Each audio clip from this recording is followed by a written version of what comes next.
Hi, welcome to DIY Anyone. This is Jen Buehler, and I'm so happy to be bringing you another video. So today, what we're going to do is my video is in part of a collaboration challenge from Christi Creates, who Christi Creates. She is amazing. And what this is an inspiration piece. I wanted to make something for one of the teachers that I know that's going back into the classroom. So I decided to, that saying was one that she liked, and you'll see it again at the end. So we start with sanding things down, and then I shook the glitter away so that wasn't going to be part of it. Cutting that jute twine, that was the hanger, which I will save. And you've probably seen this before, but just to make sure, those sticky stickers on the back of those Dollar Tree signs, if you do heat them up, they'll really heat pretty well. And then I'm using a Dollar Tree little putty knife and scraping that away, and it really works pretty well. Just be sure you don't put your finger in front, where if you miss hitting the sticker that you then lacerate your finger or your thumb. That would be bad. And we got that scraped off, and I cleaned off the other one. Now I'm using Waverly chalk paint in white, and I'm going to paint both of those signs. Now the one thing about these signs is they have a slight bow to them, and the bow creates problems for me later, which you will see, and hopefully you will avoid the problems that I'm going to have here. So we're going to paint this up, and I believe that I did do 2 coats, painted the sides, and now I'm going straight to the Mod Podge. On the back that I avoided showing you are some big popsicle sticks that I used to hold the 2 signs together. So that little, if you look at that where the light's reflecting, is the divot. Now right there is a cool little tool. It's a Mod Podge tool. It's a brayer and like a squeegee all in one, and it is very inexpensive. I've got that in my Amazon store if you'd like to take a look at that. Anyway, so I've got some Hobby Lobby 25-cent paper, and right where that seam is between the 2 boards is what's going to create the problems for me. But boy, I'll tell you what, to get the bubbles out of this, and then you'll see so I'm using the squeegee side after I use the brayer side. The brayer's the roller. Then boy, that made it nice, except that what I didn't see, that you guys can probably see on the camera really well, is that big old bubble that's forming right at the seam between the 2 boards. I apologize, my camera is going into the refocus mode again. I'm learning, and it's every time I move it focuses and unfocuses, so I apologize if that's causing any problems. The last thing I want to do is give you a headache. So I'm cutting this last bit, and then I'm going to fit the last part. Now, here's the mistake that I made. When I found that bubble, what I should have done is pulled the paper up and kind of relayed it into that crack, but I didn't do it. I ended up making it where it was a big old wrinkle, and so we're just going to say that makes it look more weathered. I think that's a good way to call it, because the other thing to not do, see how I tried to push with the brayer, or the squeegee, excuse me. Don't do that either, because you could tear your paper. I did not tear my paper, I'm glad. But anyway, after that, I'm like, oh, heck with it. I'm just going to iron this baby down and just make that wrinkle look like it's supposed to be there. So there we go. That's what we did with that.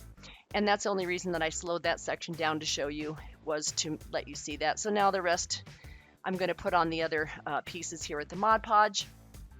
I did not Mod Podge on the top. I think it looks great how it is with just that natural shiplap look. And I am going to use the sign laterally, so you will see that nice those shiplap lines running along horizontal. The next thing I'd like you to see is that I'm using my Mulwark cutter. So it's like an X-Acto knife type brand. Quite honestly, it's beautiful. It's got a ton of different handles and blades, and I'll show you that in just a second. And it cut beautifully. I have to say, I did buy the Dollar Tree one, and in the trash it goes because it was worthless. Sorry, but it was $1 wasted. I think this one is not too expensive, actually. You'll have to take a look at it and see, but it's pretty cool. And it has all those blades that come with it. I think it was like 16 bucks, something like that. Anyway, that's in the Amazon store as well. And the little holder that it has is really nice as well. So that might be something that would help to add to your crafting. All right, so now I am ready to get the frame.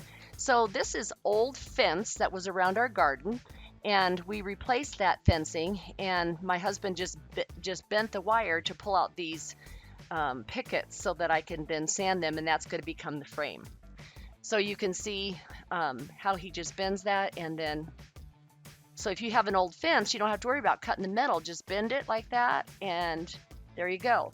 So here's the sanded on the right, unsanded on the left, and it did sand up beautifully. So now I've got these laying out. I apologize, I did not show you the mitering part. I do miter the corners. I'm learning what you need to see and what you don't. I did the sign on my Cricut machine, and I was just laying it out to see, okay, where will it be with the pieces. Now I've taken off the backing and I'm getting ready to lay that down. And here's where that Mod Podge brayer comes in again. Now granted, there is a burnishing tool if you buy a Cricut that you have, but you know, I already used the Mod Podge. And so I'm like, well, that made a convenient way to burnish the letters down again, and you'll see me use that in just a second. I'm just sitting the pickets there to kind of get some sizing, and then I'll take those and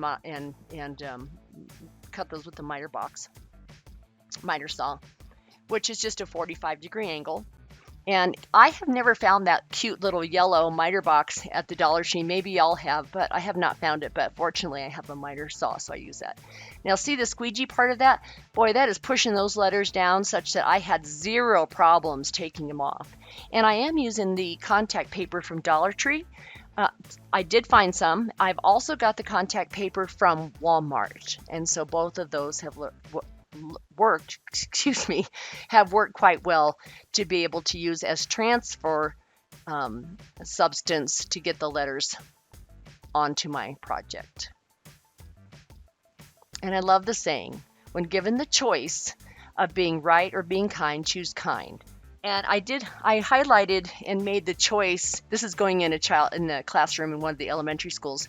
And I made choice capitalized because I want the kids to think about the fact that they do have a choice of choosing to be right or to be kind.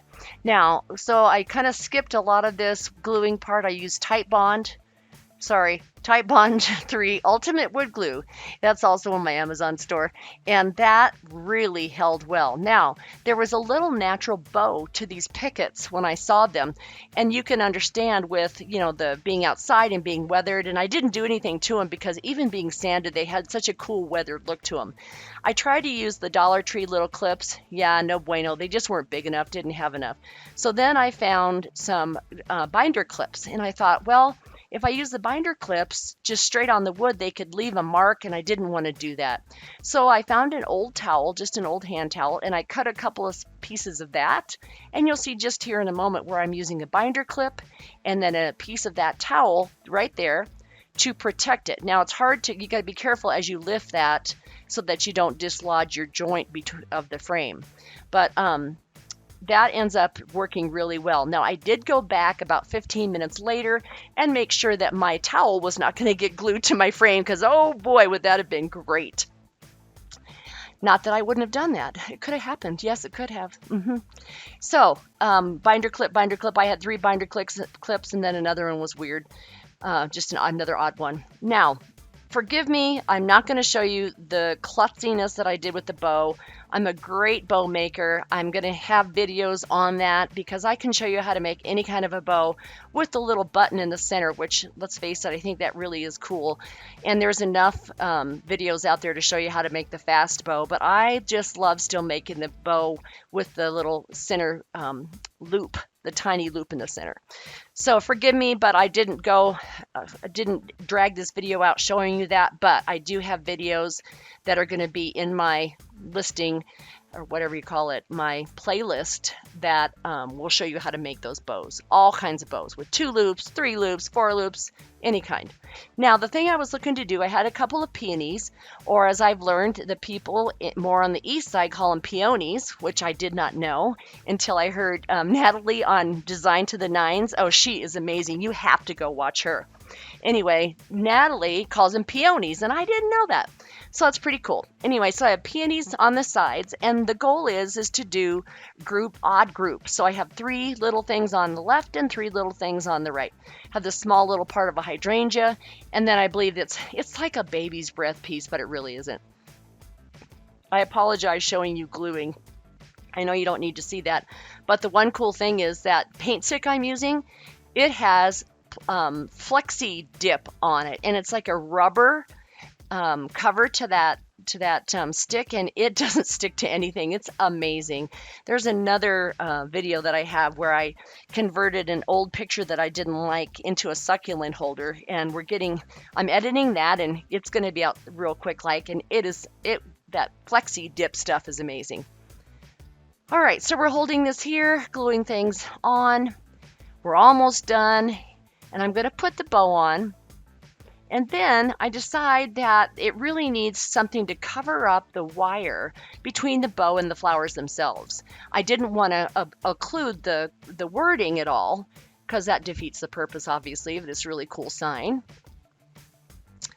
And this is going to my daughter-in-law's mom. She is a teacher, and she's, like I say, going back in the classroom, and bless her soul, she's, really going into a lot of unknowns, and I think this is a cool thing. I just wanted to do something for her.